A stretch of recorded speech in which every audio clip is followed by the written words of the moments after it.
नमस्कार दोस्तों, awareness study centre में आप सभी लोगों का स्वागत है।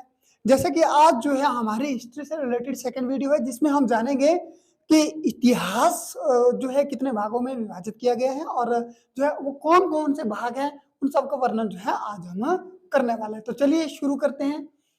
तो दोस्तों इतिहास को जो है 3 भागों में विभाजित किया गया है। यहाँ से जो है एक तो मूलभूत क्वेश्चन यही बन जाता है दोस्तों, हिमाचल प्रदेश में जो है कंडक्टर के जो एग्जाम है उसके फॉर्म फिल हो चुके हैं। ठीक है, आप सभी लोगों को पता है।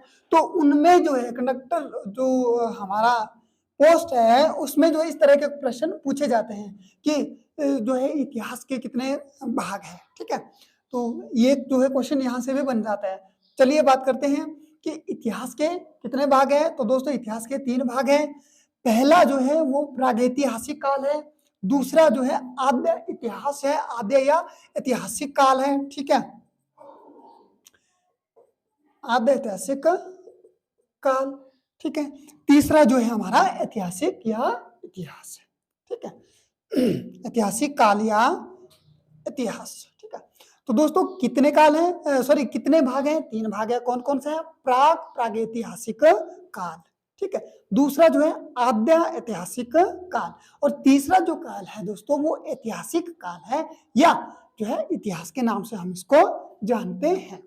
ठीक है, तो चलिए अब जो है बारी बारी से हम इनके विषय में जानकारी लेते हैं कि प्रागैतिहासिक काल किसको कहा जाता है और जो है आद्य इतिहास किसे कहा जाता है या आद्य ऐतिहासिक काल किसे कहा जाता है या ऐतिहासिक काल किसे कहा जाता है। तो चलिए जानते हैं। जो है अब बात करेंगे हम प्रागैतिहासिक काल की कि किस काल को जो है प्रागैतिहासिक काल कहा जाता है। अब इन तीनों में जो है पहचान करनी है तो किस तरीके से की जाएगी। तो चलिए बात करते हैं प्रागैतिहासिक काल को। दोस्तों प्रागैतिहासिक काल जो है हमारा 2 शब्दों से मिलकर के बना है। वो शब्द कौन कौन से हैं? तो दोस्तों वो है प्राक प्लस इतिहास या ऐतिहासिक। ठीक है, प्राक प्लस इतिहास या ऐतिहासिक। ठीक है, तो प्राग का मतलब होता है दोस्तों पुराना, यानी कि इतिहास से पूर्व का, पहले या पूर्व। ठीक है, क्या मतलब होता है? तो प्राग का मतलब होता है दोस्तों पहले या पूर्व और इतिहास इतिहास। तो इसका जो अर्थ निकलता है वो ये होता है दोस्तों कि इतिहास से पूर्व की बातें। ठीक है, किससे? इतिहास से पूर्व की बातें, उनको जो हम क्या किस भाग में रखेंगे? प्रागैतिहासिक भाग में रखेंगे या जो है प्रागैतिहासिक काल भी कहा जाता है। ठीक है, तो अब इसकी पहचान जो है दोस्तों वो कैसे की जाती है? तो इसकी पहचान जो है दोस्तों लेखन कला के आधार पर की जाती है। तो ये तो था हमारा प्राग प्लस इतिहास यानी कि प्रागैतिहासिक। अब पहचान, तो दोस्तों इस काल में क्या था? इस काल में लेखन कला का जो है आविष्कार, लेखन कला का आविष्कार जो है आविष्कार नहीं हुआ था। ठीक है, क्या नहीं हुआ था? लेखन कला का आविष्कार नहीं हुआ था। ठीक है, ये जो है इसकी सबसे बड़ी महत्वपूर्ण विशेषता है कि जो हम किस तरीके से किस काल को प्रागैतिहासिक काल कहेंगे। तो दोस्तों जी ऐसा काल जिसमें जो है लेखन कला का आविष्कार नहीं हुआ था, अर्थात इस काल में जो है जो मनुष्य रहते थे तो उनमें जो है इतनी समझ नहीं थी कि वो जो है अपनी बातों को लिखकर जो है किसी दूसरे व्यक्ति तक पहुंचाए। ठीक है, तो याद रखना दोस्तों किसके आधार पर जो है इसकी जानकारी प्राप्त होती है? वो होती है लेखन कला के आधार पर। सिंपल सा क्वेश्चन बनता है तो यहाँ से कि प्रागैतिहासिक काल में लेखन कला का आविष्कार हुआ था? तो दोस्तों नहीं हुआ था। ठीक है, याद रखना क्या हुआ था? नहीं हुआ था। अब बात करते हैं जो है आद्य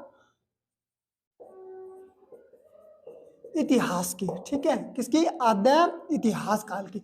तो दोस्तों इसकी पहचान भी हम कैसे करेंगे? इसकी पहचान भी हम जो है लेखन कला के आधार पर ही करेंगे। तो इसमें क्या हो, देखो प्रागैतिहासिक काल में तो लेखन कला थी ही नहीं। अब इसमें दोस्तों ऐसा हुआ कि इसमें जो है क्या लेखन कला का आविष्कार हो चुका था।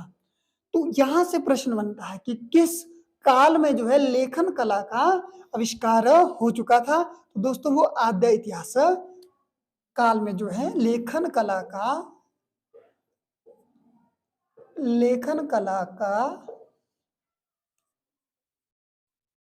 आविष्कार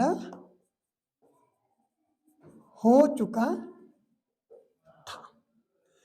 परंतु परंतु दोस्तों देखो, लेखन कला तो यहाँ पे आरंभ हो चुकी थी, परंतु दुर्भाग्यवश जो है ये जो लेखन कला थी इसको जो है आज तक हम लोग जो है पढ़ नहीं पाए हैं। ठीक है, क्या हुआ, इनकी जो लेखन कला थी, किसके, इस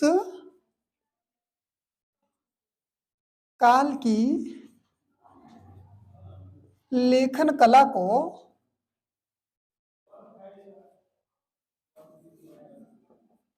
पढ़ा नहीं जा सका है। ठीक है, क्या हुआ था दोस्तों, लेखन कला का आविष्कार हो चुका था। ठीक है, किस काल में हुआ, आद्य इतिहास काल में हुआ, परंतु दुर्भाग्यवश जो है उनको पढ़ने में समझने में अभी तक हम लोग क्या है असमर्थ है। तो उम्मीद करता हूं कि आप लोगों को ये जानकारी होगी कि हम लोग जो है हड़प्पा जो सभ्यता थी उसकी जो लिपि थी मास्टर हिडन, ठीक है, तो उस जो चित्राक्षर के रूप में जो उनकी लिपि प्राप्त हुई हमें, तो उसको भी हम पढ़ने में आज तक सामर्थ नहीं हुए हैं। तो इससे अंदाजा लगा सकते हैं मित्रों हम कि जो हड़प्पा सभ्यता थी वो जो है इस काल से संबंधित थी। ठीक है, अगर एग्जाम्पल की बात करें तो हमारे हड़प्पा सभ्यता की जो है हड़प्पा सभ्यता की लिपि, हड़प्पा सभ्यता की लिपि, बाकी जो है दोस्तों हड़प्पा सभ्यता के बारे में जो है हम अलग से पढ़ेंगे, इसका एक अलग से ही टॉपिक है। ठीक है, तो यहां से प्रश्न ये बनता है मित्रों कि किस काल में जो है लेखन कला का आविष्कार हुआ था। तो दोस्तों वो जो है हमारे आद्य इतिहास काल में लेखन कला का आविष्कार हो चुका था, परंतु उसको पढ़ा नहीं जा सका। तो यहां से अब देखिए, एक तो डायरेक्ट क्वेश्चन बन रहा है, दूसरा कभी कभी जो है थोड़ा सा घुमाकर एग्जामिनर जो है क्वेश्चन को पूछ सकते हैं कि हड़प्पा सभ्यता का जो काल है वो जो है किस काल से जुड़ा हुआ है।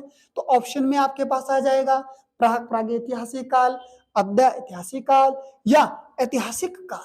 ठीक है, तो किस में आ जाएगा दोस्तों, तो वो जो है आद्य ऐतिहासिक काल में आ जाएगा।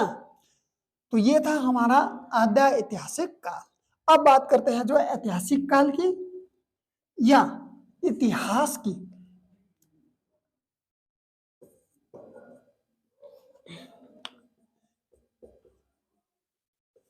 ऐतिहासिक या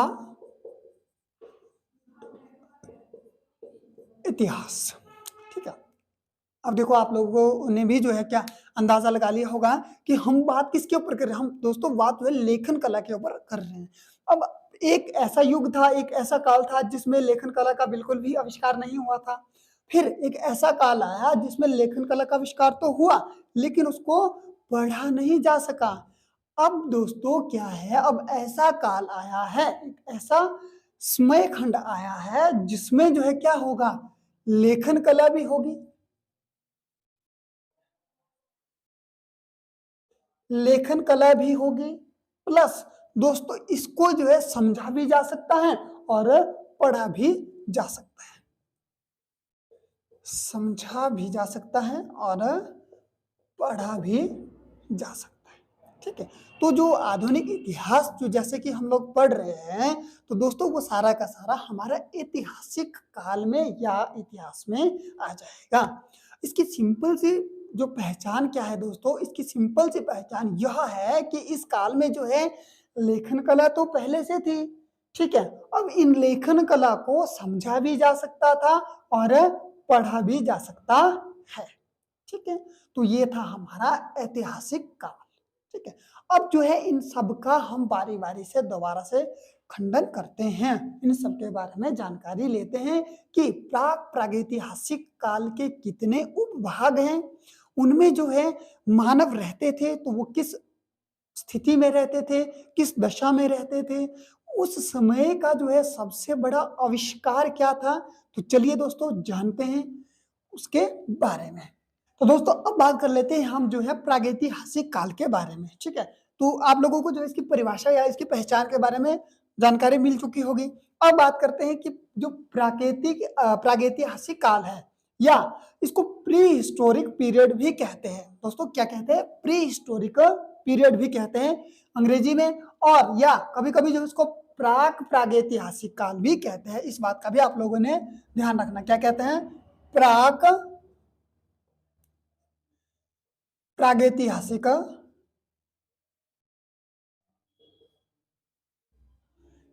प्रागैतिहासिक काल, ठीक है? तो कभी-कभी परीक्षा में जो है प्रागैतिहासिक काल ना आकर के जो है प्राक प्रागैतिहासिक काल भी आता है या प्री हिस्टोरिक पीरियड भी आता है, ठीक है? तो कंफ्यूज नहीं होना है।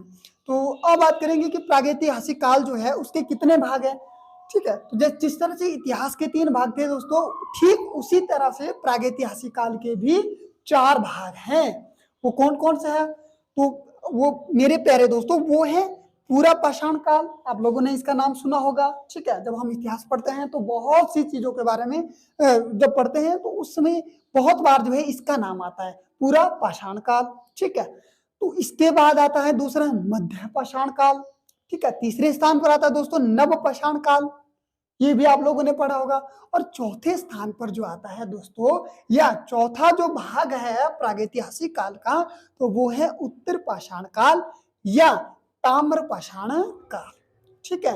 तो ये 4 प्रकार के जो है इसके भाग है या 4 इसके सब पार्ट है, किसके? प्राक प्रागैतिहासिक काल के, ठीक है? तो मुझे उम्मीद है आप लोगों से कि आप लोगों को ये जो है पता लग चुका होगा। कभी-कभी जो है हम क्या कंफ्यूज हो जाते थे कि जो है प्रश्न इस तरह से आता था दोस्तों कि जो आदि मानव है थे, तो वो जो खानाबदोश की जिंदगी किस काल में व्यतीत करते थे, ठीक है? तो हम लोग कंफ्यूज हो जाते थे सबसे पहले तो इतिहास के ही भाग में। ऑप्शन में आ जाता था दोस्तों प्रागैतिहासिक काल, आद्य ऐतिहासिक काल या ऐतिहासिक काल, फिर चौथी ऑप्शन आ जाती थी इन 4 में से कोई एक, ठीक है? तो हम इसमें बहुत ज्यादा कंफ्यूजन रहती थी। तो अब जो है आप लोगों ने क्लियर करना है या क्लियर हो गया होगा आप लोगों को कि इतिहास के 3 भाग है दोस्तों, और उसके बाद जो पाषाण युग आता है दोस्तों, कौन सा युग आता है? जो पाषाण युग आता है वो सारा का सारा दोस्तों किस में आता है? वो प्राक प्रागैतिहासिक काल में आता है, जो कि इसके सब पार्ट है। और पाषाण का मतलब होता है दोस्तों पत्थर, ठीक है? ये आप सब लोगों को पता है। अब इस युग को जो है पाषाण युग क्यों कहा गया? तो इसके पीछे का कारण मित्रों ये है कि इस समय में जो आदि मानव रहते थे, जो आदि मानव होते थे, तो उसमें क्या था दोस्तों, उनके पास जो है शिकार एकमात्र उनकी जीविका का साधन रहता था, ठीक है? तो इस शिकार करने के लिए जो है दोस्तों हथियार की आवश्यकता भी पड़ती थी। तो वो हथियार जो है किसका बना होता था दोस्तों? पत्थर का बना होता था, ठीक है? इसी कारण जो है इस पूरे के पूरे प्रागैतिहासिक काल के जितने भी जो पार्ट रहे उन सबको नाम दे दिया पाषाण युग, ठीक है? तो उम्मीद करता हूं कि आप लोगों को ये भी पता लग चुका होगा कि इसको जो है पाषाण युग क्यों कहा जाता था। तो चलिए बात करते हैं अब थोड़ा सा पूरा पाषाण काल की। तो अब बात करते हैं दोस्तों कि पूरा पाषाण काल क्या होता है, ठीक है? या कभी-कभी जो है पत्थर युग क्यों कहा जाता है इसको, तो मैंने आपको बता दिया क्योंकि इस युग में जो है जो शिकार करने के लिए हथियार बनाए जाते थे, तो वो दोस्तों पत्थर के हथियार बनाए जाते थे, ठीक है? इसलिए जो इसको पाषाण युग कहा जाता था। अब बात करते हैं इस पूरा पाषाण काल की कि इसमें क्या-क्या उपलब्धियां जो है आदि मानव ने प्राप्त की और वो आदि मानव किस तरह से जीवन व्यतीत करते थे। सबसे पहले ये जानेंगे दोस्तों पूरे का मतलब होता है क्या? बहुत प्राचीन एक किस्म का, प्राचीन या पहले से, ठीक है? प्राचीन या पहले, ठीक है? तो ये जो पाषाण युग आया तो ठीक है दोस्तों, जिस तरह से प्राग प्रागैतिहासिक था उसी तरह से ठीक ये है पाषाण युग से पूर्व, ठीक है। इस पाषाण से पूर्व क्या होता था दोस्तों, इससे पूर्व इस युग में जो एक तो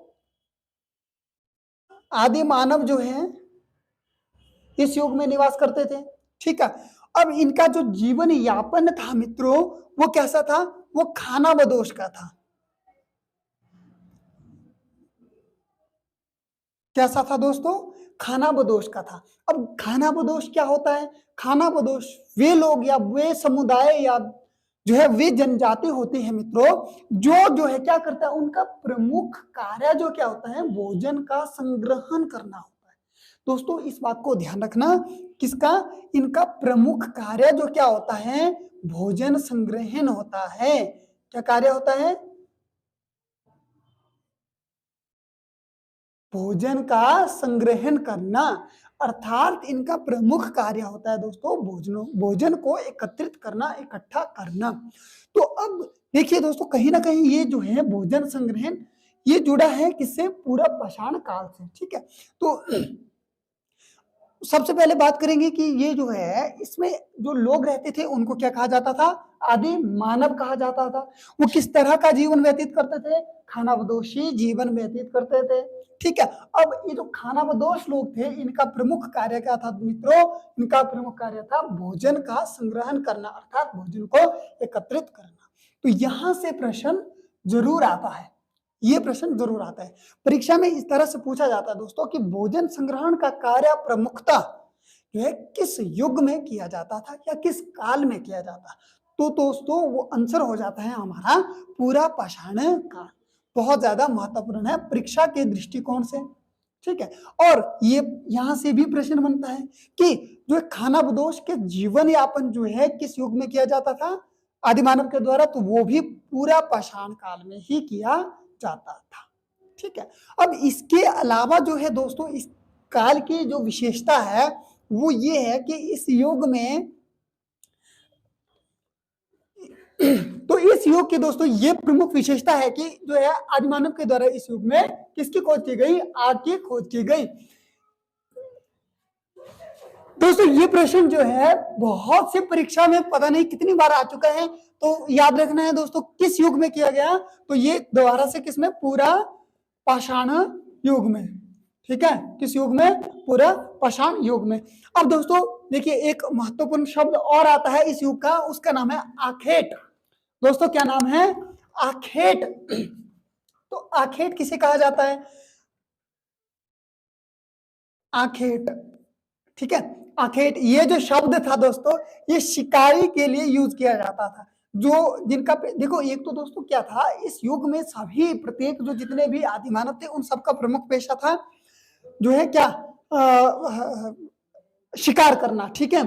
अब दोस्तों लेकिन इनका जो प्रमुख उद्देश्य जो था वो था भोजन संग्रह, ठीक है। तो इनमें से कुछ एक जो लोग थे वो क्या करते थे, शिकार करते थे। यानी कि जो है मैंने कहा पूरा पाषाण पत्थर के जो हथियार थे उनको बना करके जो है क्या करते थे, शिकार करते थे। तो इस जो है क्या हुआ, तो उनमें से कुछ लोग जो है क्या करते थे, एक तो है शिकार करते थे, तो उन शिकारियों को क्या बोला जाता था, आखेट बोला जाता था, ठीक है। तो याद रखना दोस्तों, जो आखेट शब्द था वो किसके लिए प्रयोग किया जाता था, शिकारी के लिए जो है प्रयोग किया जाता था। और किस युग में जो है इस शब्द का प्रयोग हुआ, तो वो जो है पूरा पाषाण युग में ही जो है आखेट शब्द का प्रयोग हुआ, ठीक है। बाकी जो इसके जो 3 पार्ट बचते हैं, मध्य पाषाण युग, नव पाषाण युग और ताम्र पाषाण, या फिर हमारे पास जो है उत्तर पाषाण काल, तो उनके बारे में जो है हम